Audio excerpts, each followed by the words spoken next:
Hello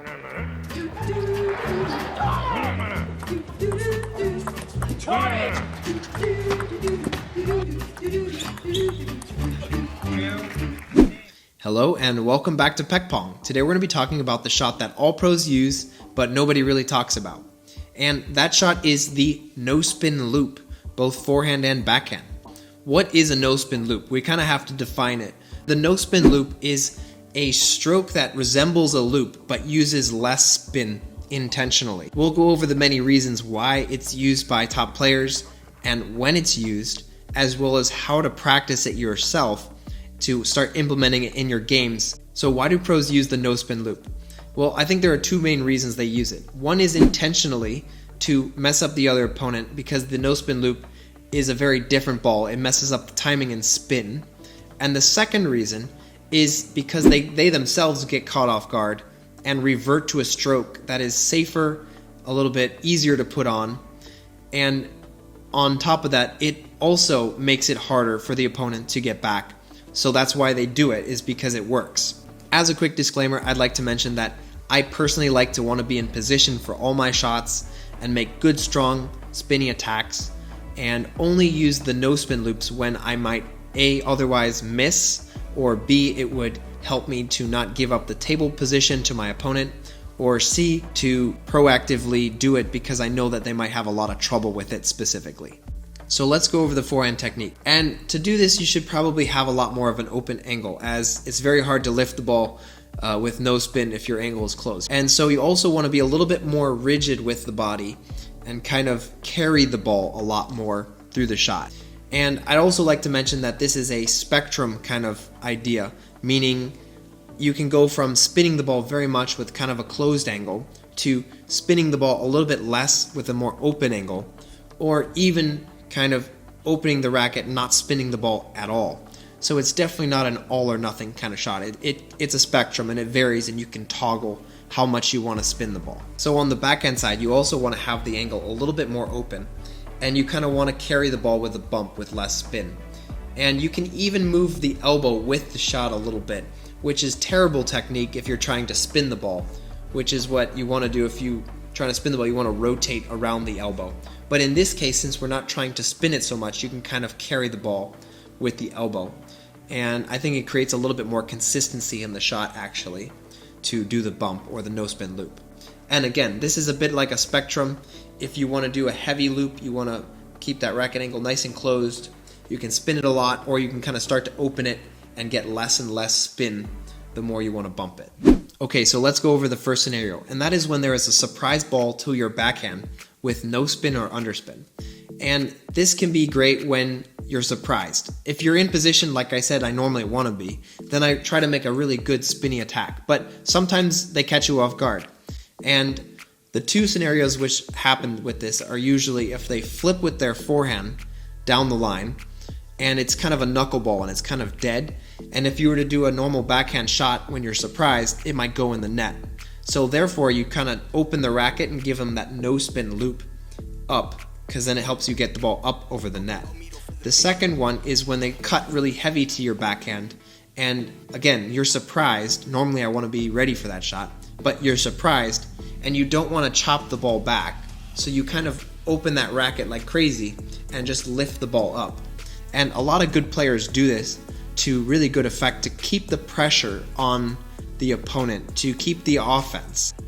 A lot of times good players will do the shot and they'll win the point directly just because the timing is so strange for the other opponent that they put it in the net or just completely miss the timing in general.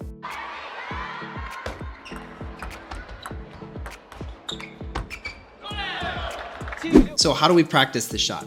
And we can do that with a robot by kind of targeting the robot to go two different places. I typically like to do short to the forehand or deep to the backhand, and I like to set the robot on kind of a random mode. Or if I don't have a robot that does random, I anticipate that it will be forehand, even though I know it doesn't, but I kind of get ready for forehand and I pretend that I'm surprised, and that way I can kind of get back and do that no spin loop when I'm surprised. So I think it's really important to be realistic and know that you're not always going to be in position, and to be able to have a shot that's quick and effective to get the ball over the net is actually really useful. So the next scenario where the no spin loop is good is when the opponent gets you really wide to the forehand with a long push. And this happens to me a lot, is when the player pushes really wide to my forehand, I would give up a lot of space on the table to get enough spin to get the ball back over the table. And it would give the opponent an upper hand because now I'm far away from the table and they can kind of run me around like a yo-yo. So if I reach with my hand a little bit more, open my racket, and give them that no spin loop, I can take the ball really early and keep the pressure on the opponent because I'm taking it early, as well as continue to stay close to the table and keep my position on the table without giving up the table for them to kind of run me around. So it kind of serves a lot of different purposes, and it can be really useful when you're caught off guard. Like I said, traditionally I want to be in position to make a really good strong forehand loop, but it's not always the case, and sometimes the opponent burns me a little bit, and it's nice to be able to have a shot that kind of keeps me in the game. The next situation we'll go over is when the opponent pushes the ball or serves the ball off the side of the table, and you want to use the no spin loop or low spin loop to mess with the timing and the speed and also the placement of the ball. So what makes this shot really good is that typically when the ball comes off the side of the table, you make a lot of spin, and when you make a lot of spin, that kind of bounce is very predictable for the opponent, and they're able to kind of rip over with a good topspin. And when you use the no spin loop, it's typically landing a little bit more shallow on the table. It also doesn't jump out to them, as well as it also doesn't have very much spin. So they can't simply go over the ball, and they have to create their own spin to kind of lift the ball over the net. So all three of those things are kind of happening to make it a little bit more difficult for them. And usually what ends up happening is they either A, miss, or B, they just kind of give you a softer ball back, which then lets you take the offense in the rally. The no spin loop is also really great for looping down the line, as when the ball comes off the side of the table, if you're trying to make spin, the only side that's presented is the right side of the ball, and consequently when you spin the right side of the ball will go diagonal across the table. And a lot of times players will use that predictability and be waiting there for you. But if you're able to use the no spin loop, it lets you open the racket and hit the down the line shot. And I've seen a lot of players get burned by this shot because they're not expecting the down the line ball. So how you can practice this one is a couple different ways. You can probably have a multi-ball giver give you the ball off the side of the table. You can have someone serve off the side of the table, or you can have a robot get the ball off the side of the table, and you can practice making that no spin loop and working on that technique and touch.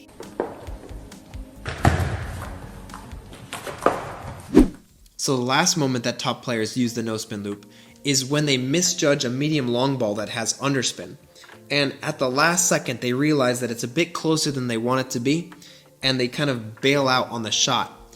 And the idea is on the forehand and the backhand that they bail out and lift the ball up so it just barely creeps over the net and the opponent doesn't get a killing shot. So they want to keep it as shallow as possible as well as low as possible. This is a really dangerous shot because if you miss it by just a little bit, you're giving the opponent a really easy ball to finish you. But it's better than losing the point, or just outright missing the ball. So what they do is they come in, they open the racket, and they kind of lift the ball with that no spin loop and just try to feel it right over the net. Alright, so that's the video. I hope you enjoyed it. Maybe it's a bit of an advanced topic, something that you don't really want to participate in right now, but for me it has made watching table tennis a lot more enjoyable, and once you start noticing it, you'll see more and more of it, and something that seemed like a mistake that the pros were doing before, you can now see that it's very intentional and that they were mixing up the spins and the depths all intentionally, and it definitely has kind of broadened my mind as to what's possible in table tennis and how really good these guys are. So like I said, I hope you enjoyed it, and I'll see you guys in the next one.